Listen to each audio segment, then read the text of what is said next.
조회기관 서울중앙지방검찰청 제공받은 자 반부패 수사 제1부 문서번호 2024-116 사용 목적은 수사, 제공일자는 2024년 1월 5일입니다. 저는 당시 MBC 신장식의 뉴스아이킥 진행자였습니다. 이른바 윤석열 대통령 명예훼손 사건으로 통신 자료를 조회당한 사람은 주로 언론인과 야당 정치인입니다. 정부의 비판적인 언론인과 정치인을 표적 사찰한 것은 아닌지 매우 의심스럽습니다. 무슨 수를 써서라도 엮어 넣으려는 과거 공안기관의 사찰과 조작 사건이 떠오르는 행태입니다. 검찰이 스스로 떳떳하다면 이 사건과 관련하여 얼마나 많은 통신 자료를 조회했는지, 대상 범위는 어떻게 정했는지, 그 판단의 근거는 무엇인지 답해야 합니다. 구체적으로 묻겠습니다. 검찰은 저의 질문에 답해 주시기 바랍니다. 제가 바로 당사자이기 때문입니다. 첫째, 저희 통신 자료는 어떤 수사 필요에 따라 조회한 것입니까? 통신 자료 조회의 사유를 구체적으로 답하기 바랍니다. 수사기관이 정당한 이유 없이 언론인의 통신 자료를 조회했다면 이는 언론 자유에 대한 위협이자 통신 비밀의 자유를 침해한 것이며 수사권 남용입니다. 둘째, 저의 통신 자료는 어떻게 처리했습니까? 아직 보관하고 있습니까? 수사에 필요한 목적을 달성했다면 폐기해야 하는 것 아닙니까? 현 시점에서 개인정보 보관 및 처리 여부를 명백히 답하기 바랍니다. 셋째, 만약 조회 이후 7개월이 지난 현재까지 개인정보를 보관하고 있다면 이는 조회보다 더 큰 문제입니다.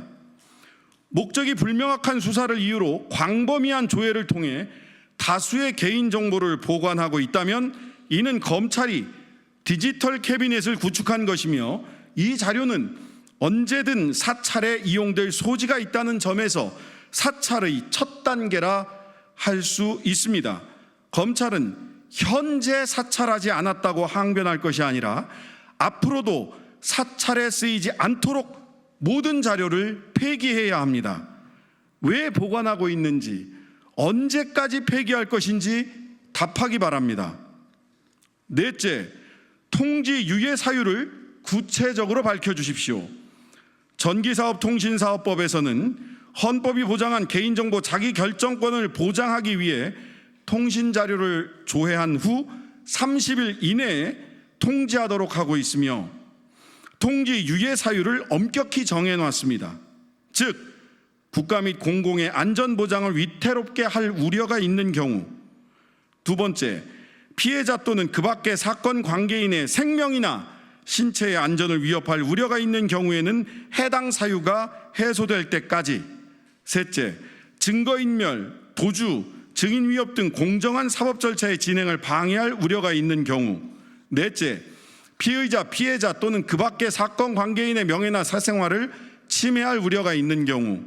다섯째, 질문, 조사 등의 행정 절차의 진행을 방해하거나 과도하게 지연시킬 우려가 있는 경우에는 2차례에 한정하여 매 1회 3개월의 범위에서 유예하도록 하고 있습니다. 저에게 1월 5일 조회 후 7개월여 만에 통보한 사유는 이 중 어디에 속합니까? 몇 항에 따른 것인지 분명히 답해야 합니다. 제가 국가 및 공공의 안전보장을 위태롭게 했습니까? 피해자 또는 그 밖의 사건 관계인의 생명이나 신체의 안전을 위협할 우려가 있는 경우에 해당하나요? 증거인멸, 도주, 증인 위협 등 공정한 사법 절차의 진행을 방해할 우려가 있는 사람인가요? 질문, 조사 등의 행정 절차의 진행을 방해할 우려가 있는 사람인가요? 제가 어떤 사유로 7개월간 통지를 유예했는지 분명히 밝혀주시기 바랍니다.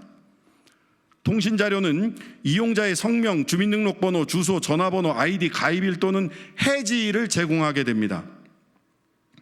민감한 신상정보가 포함되어 있고 다른 정보와 용이하게 결합되어 악용될 수 있어 수사에 꼭 필요한 범위에서 최소한으로 활용되어야 하는 게 원칙입니다. 최소 침해의 원칙을 지켜야 합니다. 또한 혐의가 있는 만큼 수사한다는 비례의 원칙을 지켜야 합니다. 만약 사건의 수사 대상자나 참고인들의 통화 목록에 전화번호가 포함되어 있었다는 이유만으로 전기통신사업자에게 통신자료를 요청한 것이라면 수사기관의 통신자료 수집의 남용에 해당합니다. 통제받지 않은 경찰의 자의적 판단이 가장 큰 문제라는 것입니다. 개인정보 자기결정권은 헌법에서 보장한 기본권입니다. 자신에 관한 정보가 언제 누구에게 어느 범위까지 알려지고 이용되도록 할 것인지 그 정보 주체가 스스로 결정할 수 있어야 합니다. 수사기관은 수사를 위하여 개인정보를 파악하고 수집하는 과정에서 이를 보호할 의무가 있습니다. 검찰은 통신자료를 광범위하게 제공 요청하고 취득하고 느슨한 법망을 피해 보관하면서 헌법에서 보장하는 행복추구권, 사생활의 비밀과 자유, 통신의 비밀 등을 침해했습니다. 기업 측에도 책임이 있습니다. 전기통신사업자는 법에 의하면 열람 또는 제출을 요청하면 그 요청에 따를 수 있다고 되어 있지만 사실상 의무 제출하고 있습니다. 개인정보에 무감각한 기업 운영을 보여주는 것이라고 할 수 있습니다. 윤석열 대통령은 후보 시절 통신조회에 대해 언론사찰, 정치사찰이라며 명백한 야당 탄압이라고 비판한 바 있습니다. 또 국회의원은 국민을 대표해서 행정부를 견제하고 감시하는 역할을 수행한다. 국회의원에 대한 사찰은 국민에 대한 사찰이기도 하다. 이 정도면 공수처의 존폐를 검토해야 할 상황이 아닌지 생각하지 않을 수 없다고 했습니다. 윤석열 대통령께 그대로 돌려드립니다. 이 정도면 검찰의 존폐를 근본적으로 검토해야 할 상황이 아닌지 생각하지 않을 수 없다.